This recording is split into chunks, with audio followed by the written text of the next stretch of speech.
సిద్దిపేట జిల్లా గజ్వెల్లి మనం ఆర్&ఆర్ కాలనీ ఉన్నాం. వాళ్ళంతా వెంకట్రామరెడ్డి గో బ్యాక్ అని ఒక నినాదాలు రాసుకొని వాళ్ళ ప్లే కార్డ్స్ పట్టుకొని నిలబడ్డారు. అసలు నిజంగా వీళ్ళు వెంకట్రామరెడ్డిని బీఆర్ఎస్ ఎంపీగా మెదక్ ఎంపీగా పోటీ చేస్తున్న వెంకట్రామరెడ్డిని గో బ్యాక్ అనడానికి కారణాలు ఏంటి? అసలు నిజంగా వీళ్ళంతా కూడా గతంలో నష్టపోయిన భూబాధితులు, ఇతర కారణాల వల్ల నష్టపోయిన భూబాధితులతో పాటు ఈ వేరే వేరే కారణాల వల్ల వాళ్ళు బలవంత భూసేకరణ చేయడంలో కూడా చాలామంది విఫలమయ్యారు. రావాల్సిన బకాయిలు రాలేదని చెప్తున్నారు. నిజంగా వాళ్ళని ఆ పేదవాళ్ళని అడిగి తెలుసుకునే ప్రయత్నం చేద్దాం.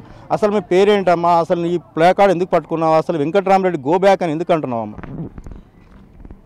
మాకు మమ్మల్ని నాగం చేసిండు. సంవత్సరానికి ఫ్యామిలీకి 1,00,000 రూపాయలు చేపల చెరువు మీద పంపిస్తున్నాడు. అవి లేవు. మమ్మలను బిచ్చ చేసిండు. మమ్మల్ని నాగం చేసిండు. వాడు ఇంకా ఏ ముఖం పెట్టుకొని మా దగ్గరికి ఓటేయమని వస్తాడు. రావద్దు, మా దగ్గరికి రావద్దు. దొంగ మా ఉసురు ముడుతుంది, మా కలకాలం ముడుతుంది. మాది 30 ఎకరాల జాగా పోయింది. మాకు అది ఖాళీలు పెన్షన్ రాలేదు, పైసలు రాలేదు. మాకు బోర్ పైసలు రాలేదు. ఇంటికాడ మమ్మల్ని ఆగం చేసిండు. మాకు ఇస్తానన్నది ఏది లేదు.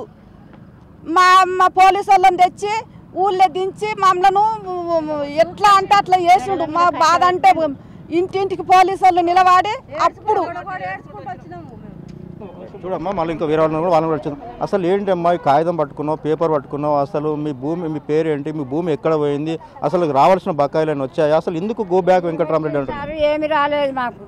10 ఎకరాలు ఉంటే ఆడు 8 ఎకరాలకు 8 ఎకరాలైనా సరిగా కట్టియలే మాకు. ఆగం చేసిండు. మేము అన్నీ చదువుకోకముందుకే ఇవి చదువుతారా లేదా అని మెడల మీద చేయలేసి చేసిండు. ఈడ అడవిలో నూకిండు, ఆగం చేసిండు. ఇప్పుడు చదువుకున్న వాళ్ళకు కూడా ఏదన్నా ఉద్యోగం రావాలంటే ఏది రాదు. ఇప్పుడు ఏమన్నా కైకిలు ఊలు పోదామంటే కూడా ఏడవ దొరుకుతలేదు, చేస్తలేదు. ఎవడన్నా వెళ్తుండా? ఇప్పుడు నాసుండు దాన్ని కూడా ఇప్పుడు ఆడంటే ఎట్లనన్నా మనం జాగుండి ఇయ్యాల్లో రేపో పోతాం. ఇప్పుడు ఈ అడవిలో పంట వాళ్ళతోటి ఏం పోతా, ఏం చేస్తా?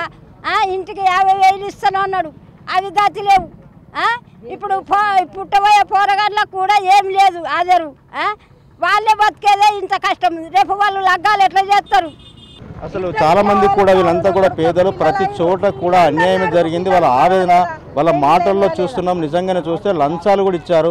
ఈ పేదల భూములు తీసుకోవడంతో పాటు మిగతా విషయాలు చూస్తే వాళ్ళకు అదేవిధంగా చాలా సందర్భాలు కూడా నష్టపోయిన ఉన్నాయి. మిగతా వాళ్ళని కూడా అడిగి తెలుసుకుందాం. అసలు ఆగండి, అసలు విషయం సర్పంచ్కి 5,000 ఇచ్చిన నేను.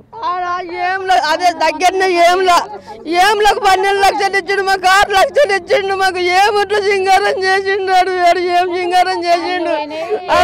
ఇచ్చారమ్మా, మీరు ఇంత ఆవేదన పడుతున్నావు, కంటతడి ఏడుస్తున్నావు. నిజంగానే వాస్తవం ఈ విషయాన్ని కలెక్టర్ దృష్టి తీసుకెళ్ళలేదా? మీ ముఖ్యమంత్రి ఇక్కడ నుంచే, గతంలో ముఖ్యమంత్రి కేసీఆర్ ఇక్కడ నుంచే ప్రాతినిధ్యం వహిస్తుంది. ఇప్పుడు కూడా మొన్న మీరు ఓట్లు వేశారు, ఆయన ఎమ్మెల్యేగా ఉన్నాడు.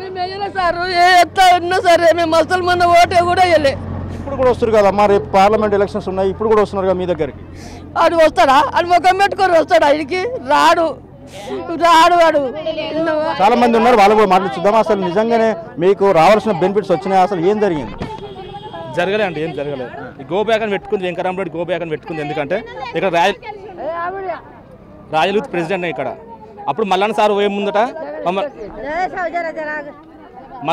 పోయే ముందట, యూత్ని మొత్తం ఆకర్షించిండు. మీకు సబ్సిడీలు ఇస్తా, మీకు బండ్లు ఇస్తా, జేసీబీలు ఇస్తా, 75% ఇస్తా, 80% ఇస్తా అని అందరిని ఆకర్షించిండు.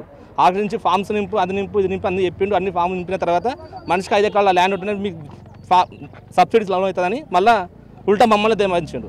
జాగలు గుంజుకుంది వాళ్ళే, అది వాళ్ళకి తెలియదా? జాగలు గుంజు తీసుకుంది వాళ్ళే. మరి జాగలు లేకని మీకు సబ్సిడీ ఇస్తున్నారు, మా మల్లన్న సార్ అవుతుందని. మళ్ళీ వెనకసరి ఉల్టా మీకు 5 ఎకరాల జాగా ఉంటుంది, మీకు సబ్సిడీ పని చేస్తాను వెనకసరి మళ్ళీ ఉల్టా మమ్మల్ని దమాయించిండు. పనులన్నీ వెళ్ళగొట్టిండు, బయటకు వెళ్ళగొట్టిండు. వీడికి వచ్చేసరికి ఏం లేదు, యూత్కి ఏం లేదు, ముసలిళ్ళకి ఏం లేదు, మాకేం లేదు.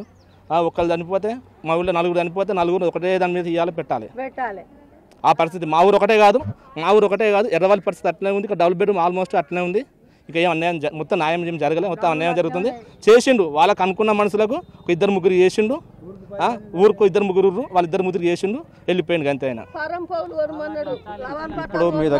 ఇప్పుడు మీ దగ్గరికి ఎంపీ ఓట్ల కోసం వస్తున్నాడు, మీరు గో బ్యాక్ అని పట్టుకొని ఉన్నారు. నిజంగా ఆయన వచ్చి మీకు న్యాయం చేస్తా అని గతంలో ఎప్పుడన్నా చెప్పాడా, లేకుండా మీరు పోయి కలిసారా?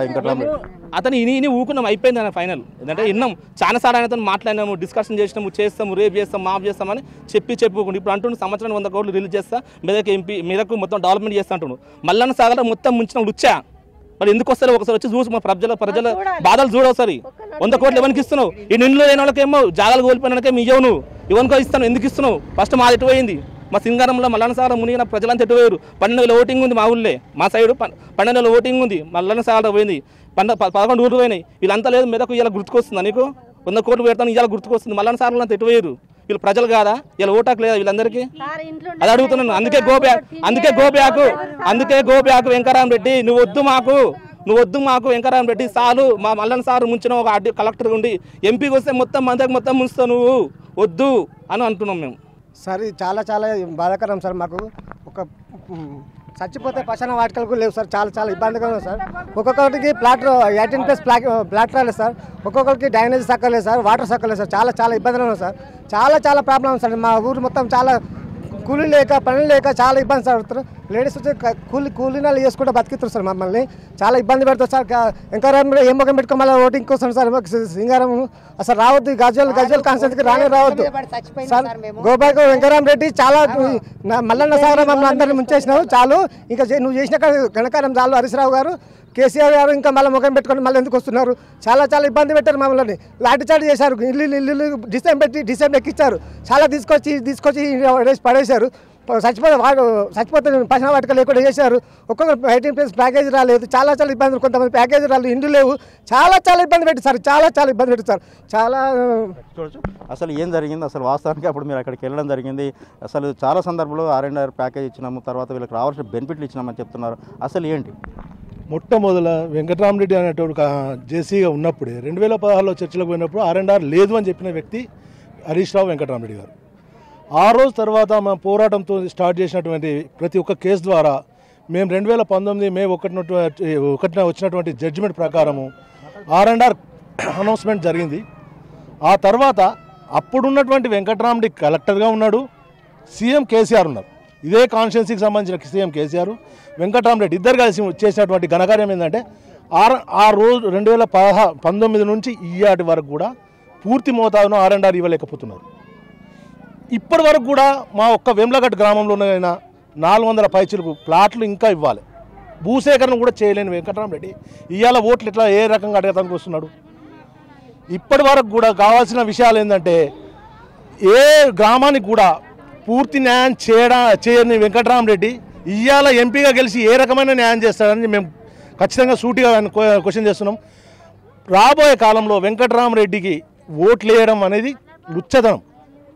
ఇయ్యాటి వరకు కూడా వెంకటరామరెడ్డి కేసీఆర్ గారు చేసినటువంటి ఘనకార్యం ఏం లేదు. 2014 నుంచి 2024 వరకు ఉన్నటువంటి వీళ్ళిద్దరూ చేయని వ్యక్తులు ఈరోజు ఎంపీగా గెలిస్తే ఎలా ఏ రకంగా చేస్తారని మేము క్వశ్చన్ చేస్తున్నాం. చాలామందికి కూడా ఇక్కడ దాదాపు 14 గ్రామాలు మల్లన్న సాగర్లో భూబాధితులంతా కూడా ఈ 14 గ్రామాలకు సంబంధించిన మహిళలతో పాటు పురుషులు అదేవిధంగా చాలామంది కూడా ఉన్నారు. వాళ్ళకి జరిగిన అన్యాయము గో బ్యాక్ వెంకటరెడ్డి అని కూడా వాళ్ళ నినాదాలతో పాటు వాళ్ళు ప్లాకార్డ్స్ పట్టుకొని నినాదాన్ని వ్యక్తం చేస్తున్నారు. నిజంగా ఐఏఎస్ మీరు కలెక్టర్గా ఉన్న 5 ఏళ్ళు సమయం సరిపోలేదా? అప్పుడు ఎందుకు చేయలేదు? ఇప్పుడు చేస్తాం 100 కోట్లు ఒక గ్రామానికి ప్యాకేజీ ప్రకటించి మీకు డెవలప్మెంట్ చేస్తామంటే ఎట్లా నమ్మేదని చెప్పి వెంకటరామరెడ్డిని మాత్రం ఈ గ్రామస్తులంతా సూటిగా ప్రశ్నిస్తే విషయం చూడవచ్చు. చాలా సందర్భాల్లో ఎవరిని కదిలించినా వాళ్ళ కంటతడి వాళ్ళ కళ్ళలో నీళ్ళు వస్తున్నాయి. ఒకరు తీసుకొచ్చి ఒక దగ్గర నిజంగా దేశంలోనే ఎక్కడ లేనట్టుగా శ్మశాన వాటికలు మా తెలంగాణ రాష్ట్రంలో ఉన్నాయని చెప్పి ఆనాటి గొప్పలు చెప్పుకున్న రాష్ట్ర మాజీ ముఖ్యమంత్రి కేసీఆర్ మీరు R&R కాలనీ సింగారం R&R కాలనీ మీరు పెట్టిన బోర్డు మీరు ఏర్పాటు చేసిన బోర్డు దగ్గరికి వస్తే వీళ్ళంతా చెప్తున్నారు ఒకరు చనిపోతే మరొకరు చనిపోతే అక్కడనే శ్మశాన వాటికలో లేకపోవడం వల్ల మాకు ఎలాంటి అన్యాయం జరుగుతుందో ఏ విధంగా ఉన్నామని చెప్పి వాళ్ళు చెప్తున్న పరిస్థితి మనం చూడడం జరిగింది. వాస్తవాన్ని చూస్తే చూస్తే 2013 భూసేకరణ చట్టం అని చెప్పారు. భూసేకరణ చట్టం ప్రకారంగా మీరు ఇస్తాన్న హామీలు ఎక్కడి వరకు ఇచ్చారు, ఎప్పుడు ఇచ్చారు? బలవంతంగా ఇద్దరికో ముగ్గురికో ఇస్తూ మిగతా వాళ్ళందరూ కూడా మమ్మల్ని గ్రామాలకు కాల్ చేయించారు. లాఠీ చార్జ్ పెట్టించి బెదిరింపులకు గురి చేసి మమ్మల్ని ఊరు బయటకు పంపించారు. ఇక్కడికి వస్తే తాగునీరు లేదు, అదేవిధంగా రోడ్లు లేవు, విద్యుత్ సౌకర్యం లేదు, మిగతా సమస్యలన్నీ ఎక్కడ వేసిన గొంగలు అక్కడే ఉన్నాయని చెప్తున్నారు. మీరు ఇక్కడికి రావాలి. రాష్ట్ర ముఖ్యమంత్రిగా 10 సంవత్సరాలు పరిపాలించిన గజ్వేల్ నియోజకవర్గం భూబాధితులంతా కూడా మిమ్మల్ని ప్రశ్నిస్తున్నారు. రాష్ట్ర మాజీ ముఖ్యమంత్రి కేసీఆర్ను, అదేవిధంగా వెంకట్రామరెడ్డి నిజంగా ఆనాడు చేయలేకపోతే ఈరోజు చేస్తామంటే ఎలా నమ్మి ఓట్లు ఎలా వేస్తామని చెప్పి ఆ ప్రశ్న విషయం మనకు కనిపిస్తుంది. Cameraman కరుణాకర్తో Durga Reddy, big TV, Gajwel. For more videos like this, subscribe Big TV channel.